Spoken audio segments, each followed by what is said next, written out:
What is up, Earth's mightiest subscribers? It's Ernie, Blerd without fear. Welcome back to the channel. So here it is, the moment we've all been waiting for, the final battle between Eddie Brock's Venom, now fully juiced up with all the codices that Carnage didn't get his hands on, versus, well, Carnage, the God Carnage, now elevated, having taken pretty much all codices he could possibly get his hands on. And more specifically, achieving this even more godlike state after taking the codex from the Immortal Hulk. Now, yes, I know in one of the last videos, people got all in their feelings. They're like, oh, it's not the Immortal Hulk, it's not Devil Hulk, it's the Savage Hulk, oh my god. The Immortal Hulk is just Hulk, period. It doesn't really matter whether it's Devil Hulk driving or the Savage Hulk driving. At the end of the day, Bruce can't die, so therefore, he's still the Immortal Hulk. But anyways, it is now time to talk about Absolute Carnage number 5 by Donny Cates and Ryan Stegman. And in this video, we are finally going to see what happens when Dylan encounters Carnage. And we're going to talk about all that and more right now, but first, let's hit that intro. Word to wise, grass only greener when it's fertilized. Gave them truth in these songs, they prefer to lies. Destiny beautiful, adrift in her purple eyes. You can't see me, you Stevie, wondering how I reach more evolutions than Evie and make it look easy. Before we get started, if you want to see more awesome comic book videos like this one, it only takes 2 clicks to become one of Earth's mightiest subscribers. Click, click. So this fight pretty much picks up from when we last left off with Absolute Carnage number 4. Venom and Carnage are literally throwing down. We get this little flashback that I honestly don't think anyone really needed to be reminded of the first time that Eddie Brock and Cletus Cassidy first met each other. It's really cute, but it's really just kind of more to say that they've always been connected. But at the end of it all, Venom, even with all of this extra power, he's still not enough to take down Carnage. Carnage is now linked in, and now that Venom has taken all these codices, so is he. He can hear the siren call of Null. He can hear everything that Carnage hears, and more importantly, Carnage can hear and see everything that Venom is thinking. And right now, what Carnage sees is Eddie's friends struggling. The Thing, Captain America, Wolverine, both Spider-Men, Sleeper, everyone is struggling to fight back the horde that Carnage has brought to bear on New York City. And at the end of it all, it just seems really hopeless. Even right now, as little Normie Osborn and Dylan are sitting there watching Spider-Man fight Norman Oz Carnage, everything just seems so hopeless. And right now, Carnage is gloating in it. He's thriving in it. He wants Eddie to accept that the end is here. He wants Eddie to just go ahead and just take it. Accept the L. Just take the L right now, and he can have a place at Null's side. Just give up the codex. That's all he wants. If he gets the codex, it's all over. But Eddie doesn't want to do that. He knows what happens if he hands over that codex to Carnage. He knows that it's a wrap B for the planet Earth. Or does Venom really know what'll happen if he hands over that codex? Does he really know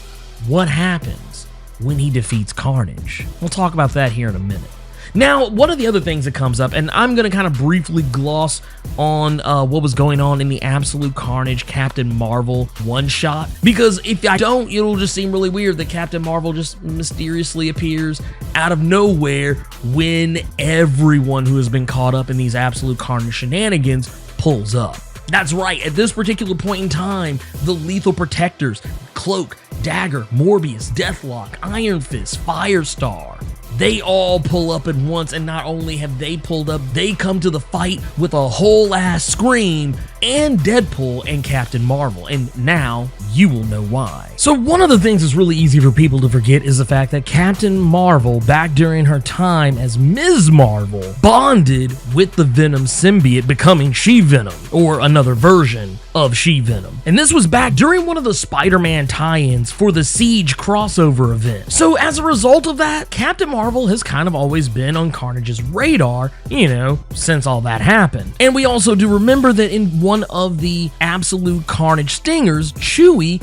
got attacked, and we now know as a result of that, Chewie has been carnageized. And when Captain Marvel comes back from a job working out in the far reaches of space, she winds up finding that her sweet little flirkin, Chewie, is a whole-ass kitty Carnage. And this leads to her getting swallowed up by Chewie and fighting Carnage inside the pocket dimension within Chewie's body. And to make a long story short, too late. She winds up being able to outsmart Carnage just enough to get him out of Chewie and take what's left of the Carnage spawn and activate her binary level power, vaporizing that spawn. And this kind of lets her know that yes, Carnage is back on the prowl, and that is why she pulls up with the other lethal protectors in this issue. And with this, that has given Spider-Man and company the edge they need, the final bit, the final ace up the sleeve to put everyone on their ass, even taking down Norman Oz Carnage, knocking him on his ass and leaving him in a heap of the red stuff. Thing is, even with that,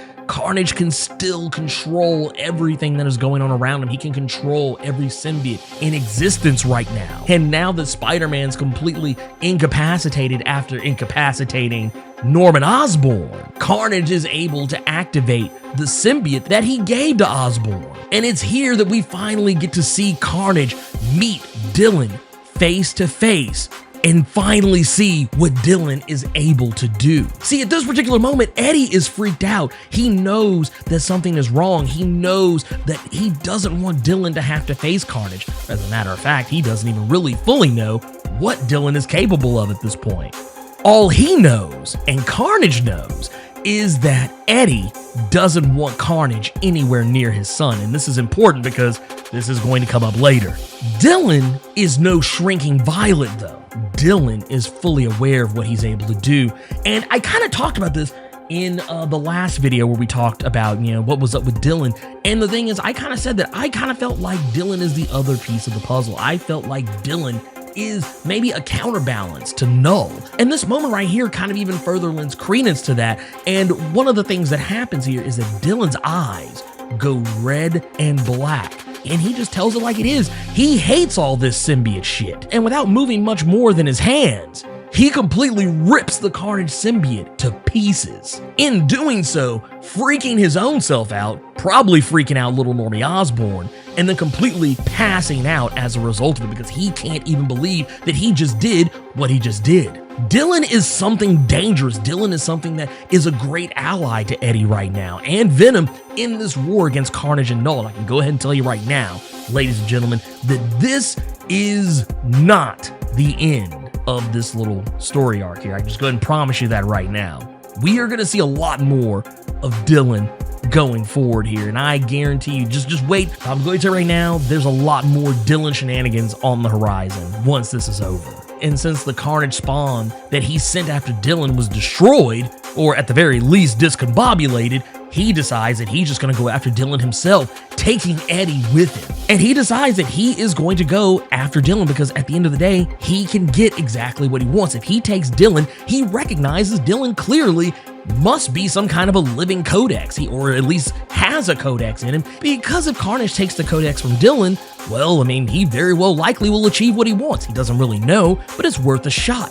But even if he does, if he pisses off Eddie enough to take the codex from him, from Carnage himself, Eddie reconnects to the Hive just the same. It's the end result. Carnage says it best. If he wins, if Carnage wins, Carnage wins. If Carnage loses, Carnage still wins. Either he kills Eddie's son or Eddie kills the world. Either way, it's the perfect no-win scenario. And Eddie, he resigns himself. A lot of people in this situation probably wouldn't know what to do, but Eddie, he knows exactly what he's going to do. He takes a piece of the symbiote from himself and does something we never really ever see Venom do, making a weapon out of his own symbiote. Something we typically only see from characters like Carnage.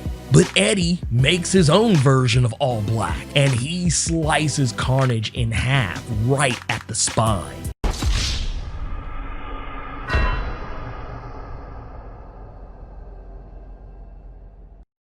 And when he does so, he rips the codex right out of Carnage and leaves Carnage a rotting, stinking carcass, skeletal remnant of what he was when he was originally reintroduced to his symbiote. And in taking the codex from Carnage, everything begins to change. He begins melding with the Carnage symbiote, taking in everything that it has, completing the hive, and completely undoing everything that Carnage has done up to this point. The drones all start losing their version of the Carnage symbiote. But far away at the Clintar, back in the far reaches of space, Venom, the Venom symbiote, can hear Null. He can tell that Null has awoken.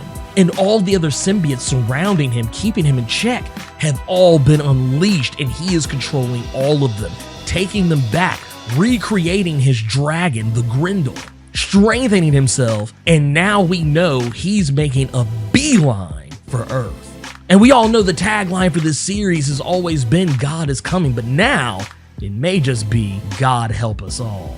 And with this all said and done, Eddie is left to his own devices. Him and Spider-Man, they patch things up in a way that's very Spider-Man and Venom appropriate. They just hug it out and they basically leave each other to their own devices, with Venom leaving Spider-Man to track down what happened to Norman Osborn after his sudden disappearance after the fallout of Carnage being killed. And Spider-Man leaves Eddie to hash out his relationship with his son. And it's one of those moments that, I don't know, it kind of, and maybe this isn't for everybody, but it kind of reminded me of the very end of Spider-Man Homecoming, only maybe not in the way I think everybody else would have really thought about it. But Eddie and Dylan sit down together, and Dylan looks just so shocked and just in disbelief about everything around him, and Eddie just looks so defeated. They sit there quietly for a few panels before Dylan finally says, "Did you say I was your son?" Remember what I said earlier, we were going to go back to that, we were going to double back to that, because remember, Dylan can control symbiotes, and very much like Carnage, he can likely hear and see all the things that the other symbiotes are thinking, and when he connected with Carnage, when he ripped Norman's version of the Carnage symbiote apart, he likely saw everything Carnage was talking about and everything Venom was saying to Carnage about Dylan being his son. So now when we get back into the Venom comic proper, I think a lot of chickens are going to come home to roost. Not just the whole thing with Null, but also the fact that Eddie and Dylan are now going to have to restructure their relationship, with Dylan no longer believing that he is Eddie's wayward brother. Now he's Eddie's long-lost son. Not only that, but now Dylan's also gonna have to compartmentalize the whole idea that he can control symbiotes, that he can do the things he can do, and very likely with Null on the way, Dylan is likely gonna become a very big weapon at Eddie's disposal, and I guarantee you Eddie's not gonna be comfortable with it. Or maybe will he? Because Eddie doesn't really know the full story yet. We haven't even gotten into all that yet, and we won't, because the story ends right there with Dylan finding out that Eddie is his dad.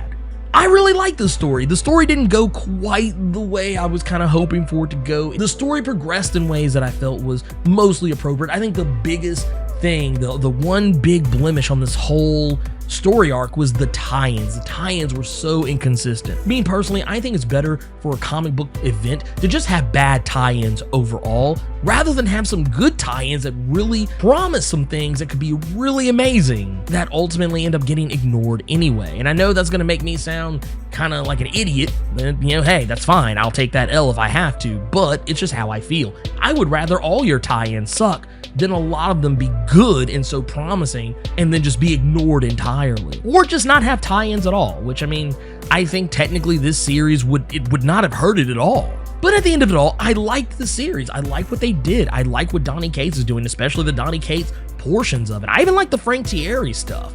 I thought was really good. I mean, it was really good. I even like, and once again, even though I know I complained about how the Saladin Ahmed end of it with the Miles Morales tie-ins just were not very consistent all the time, I still enjoyed it for what it was, and I really enjoyed the Scream tie-in. And everything else I think was pretty solid too. I think everything else was still really good. Not every tie-in was great, but the main portion of the story, which is what I care about the most, I thought was just fantastic. It hit all the notes that I wanted to hit. Probably the only misgiving I had about it was that I wish we really would have seen a lot more of this Uber Carnage versus Hulk with the symbiote. That's probably the one thing I was like, man, really wish they would have went there. But all in all, great story, fantastic, and I can't wait to get back into to Venom proper once this is all wrapped up, and even find out what's going on with Venom Island, because there's some shenanigans going on with the X-Men and Venom that seem to be teased, or maybe there's nothing there. Maybe it's just cover art that they're just doing just because,